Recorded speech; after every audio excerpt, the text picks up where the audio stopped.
তুমি কোন আল্লাহর কথা বলছো, কোন মাবুদ, একক মাবুদের কথা বলছো? তিনি কে?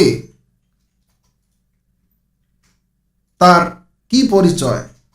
তিনি কার সন্তান, কোন বংশের তিনি? তো মহান আল্লাহ তাআলা এর উত্তর হিসেবে রাসূল সাল্লাল্লাহু আলাইহি সাল্লামের প্রতি তার নিজের পরিচয় জানিয়ে এই সূরাটি অবতীর্ণ করেন। আল্লাহ তাআলা জানান যে, হে নবী, আপনি বলুন, যিনি আল্লাহ তিনি এক, অদ্বিতীয়।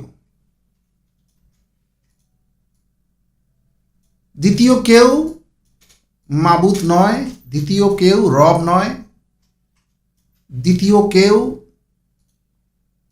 মর্যাদা সুমহান মর্যাদার অধিকারী নয়।